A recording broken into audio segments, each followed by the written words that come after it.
Boy, my mind's buzzing just thinking about all the stuff I'm going to have to do to install this.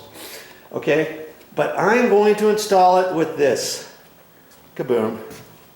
Caulking? Well, I'm not going to use this for underneath. I'm going to caulk it. And I used to use Alex Plus. And this is all-purpose acrylic latex, 40 year from DAP.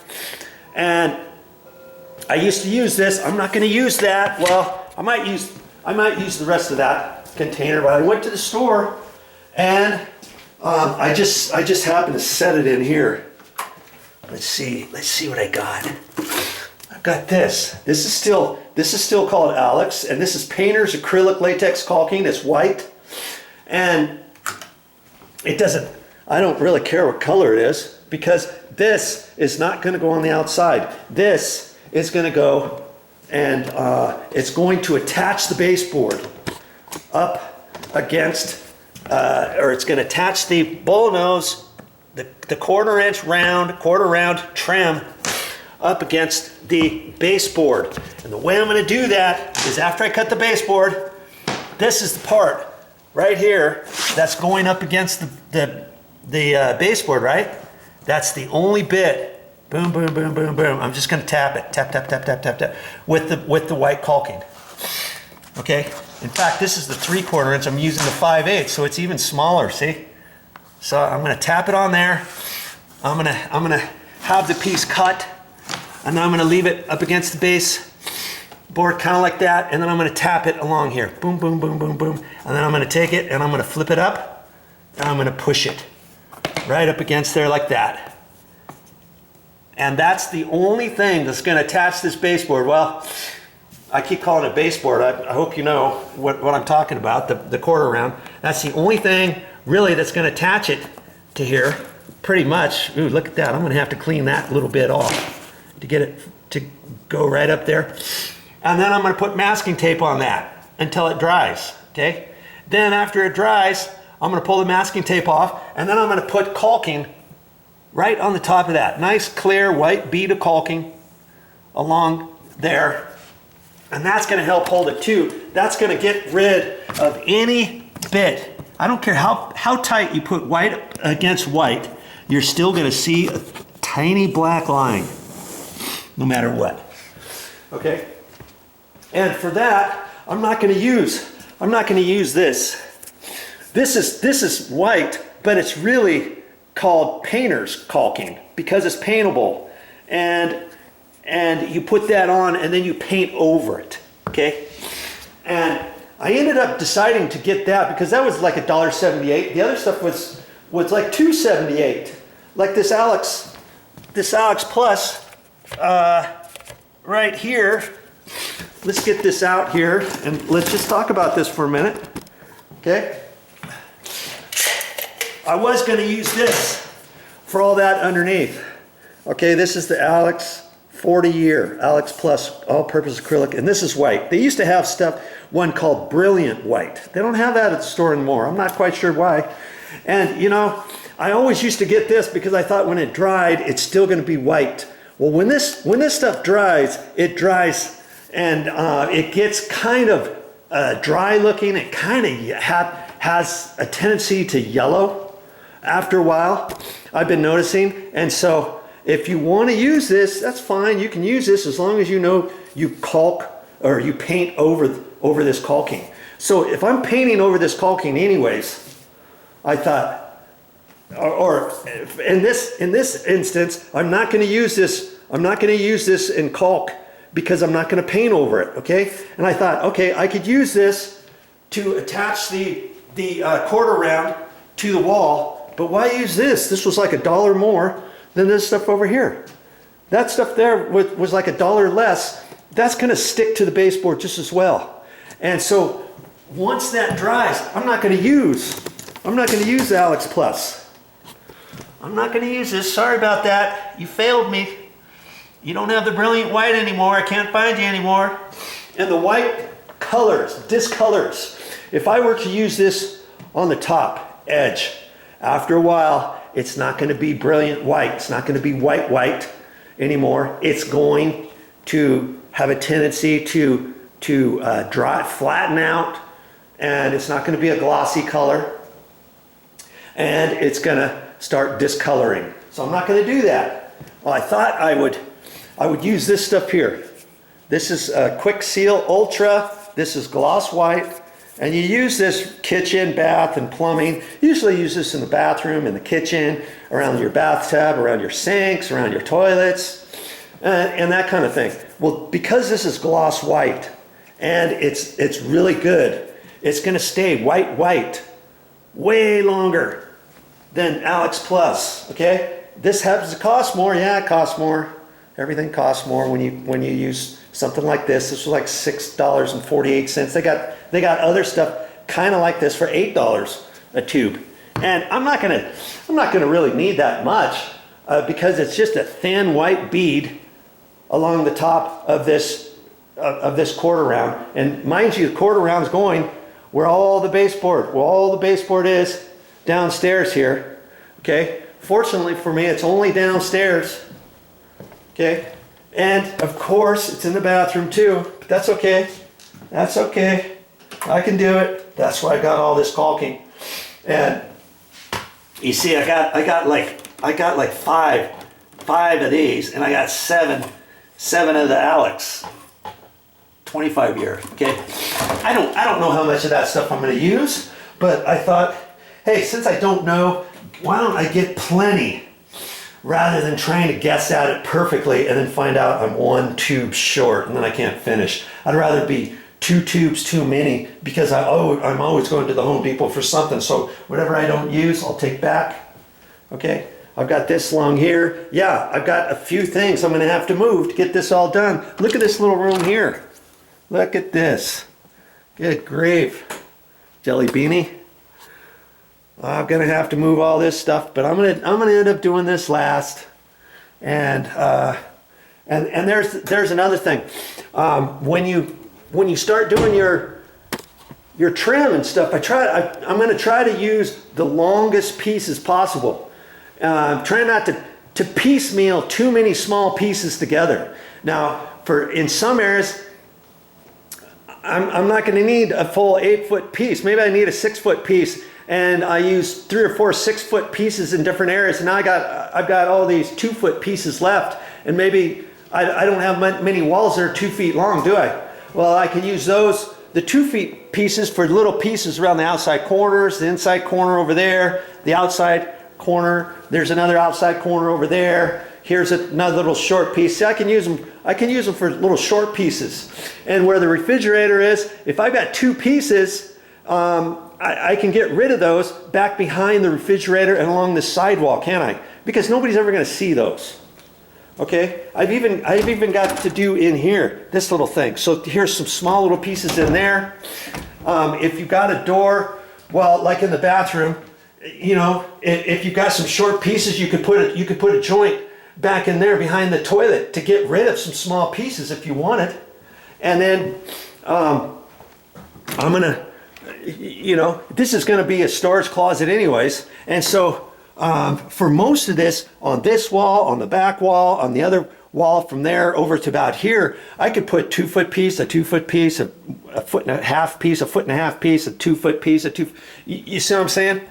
Because nobody's ever going to see that to get rid of those. Or you suck it up and you buy some extra pieces of molding and maybe you come up with having 5 or 6 2-foot pieces left or something, and then you can throw those away or do whatever with those. Now these, I measured this up thinking I could get by with 18 pieces, but I ended up getting 20 pieces. And actually I had 1 piece here because I first got the 5/8 and the 3/4 inch piece to show Momi, and then when I went back to the store, I was hemming and hawing. Should I get 19 pieces? And I said, don't even mess with it, Joe.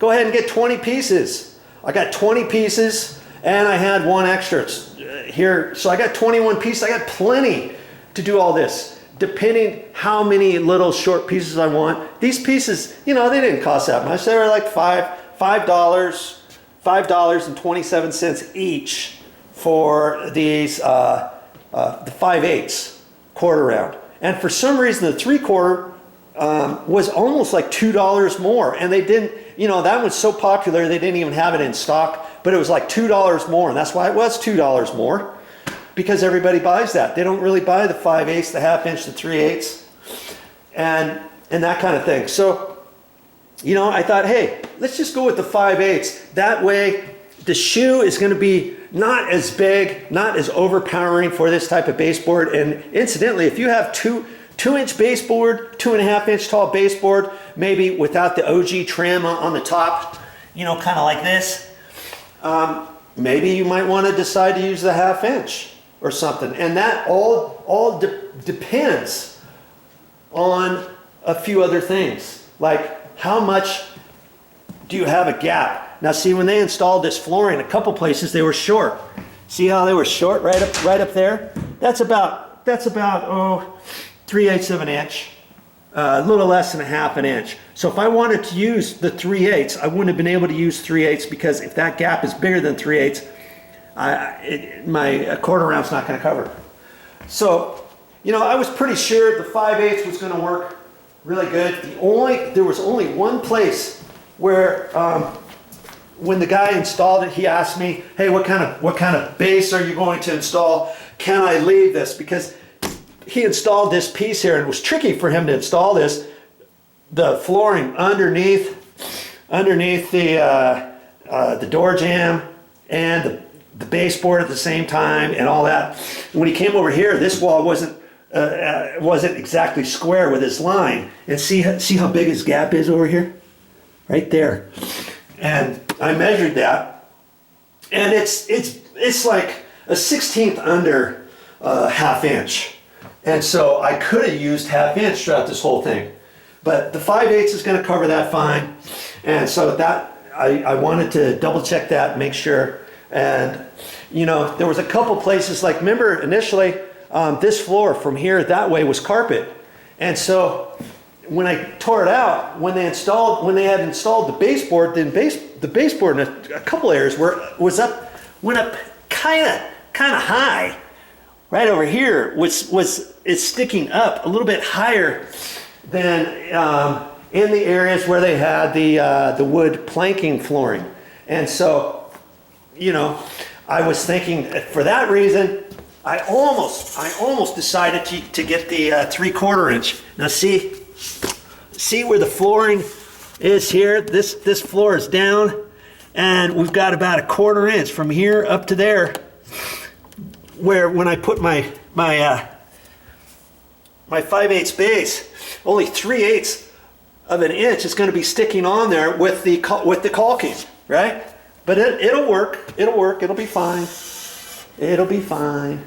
And so I'll have to, when I put the caulking on there, I'll just have to be careful and put it up towards the top and stuff. But it's going to look really good. It's going to look really good when I get done. And this is what you have to do whenever you install your baseboard. You always have to decide how are you going to do it. Because and mind you, the baseboard was existing before we did the flooring, because there was other flooring here. Now, if you were doing this from brand new scratch, what comes first, the chicken or the egg? What do? Do you install the baseboard first and then your flooring? Or would you install your flooring and then your baseboard? Or what? You're going to have to decide that with your flooring guy on what to do. Even if you installed your vinyl flooring first, and let's say it's free floating just like this one was, you'd still have to run it short of the wall on all around the edges. Okay? And then if you were going to install your tall baseboard, I don't care if you think you're going to install your tall baseboard over this without having any gaps, you're sadly mistaken. Okay? Most floors just are not perfectly flat. You might have a dip in your floor, you might have a bulge in your floor, and your MDF baseboard, 6-inch tall baseboard, will only flex so much. If you have a dip in the floor, you can only push it down so far before you have to let it go.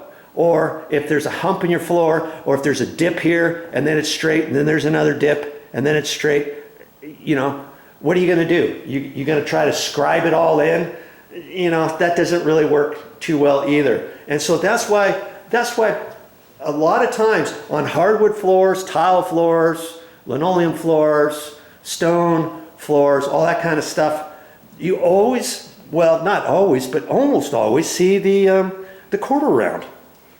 Obviously, you're not going to have quarter round or anything like that when you have carpet, because you're going to hold that up, then you're going to have carpet tack strip, and then the carpet is going to dive bomb underneath your bottom of your base board, okay? Now, if you're doing a stone tile floor, I've seen this in some places, they'll install the baseboards first, and then your tiles, your natural stone tiles, or your regular ceramic tile, floor tiles, whatever, would have to be cut up next to your baseboard. And then usually you would have to try to make it about the same gap as your grout lines. If you have an 1/8 inch grout line, then you might want an 1/8 inch edge between your tile and your baseboard, so that you fill that up with grout. So at the end, it looks like you've got an 1/8 inch or 3/16 gap all the way around your baseboard where your tile has been cut next to it. Well, that gets pretty tricky too, depending how many cuts and if your tiles are not going flat, if they're going at a diagonal or something like that, you may have to do more measuring, more cutting. I've seen that way though, and it looks really good if the tile guys want to spend that effort, and they're probably going to charge you more to do it that way. So you have to decide, you know, ultimately how you're going to do it. Okay? So that is going to be my project coming up, and I've got a few more things to tell you before this segment's over, so stick around. I've got a few more things to tell you on the install. Oh yeah, look at that beautiful last bit of sunset, and that tells me it's pretty much time to go home.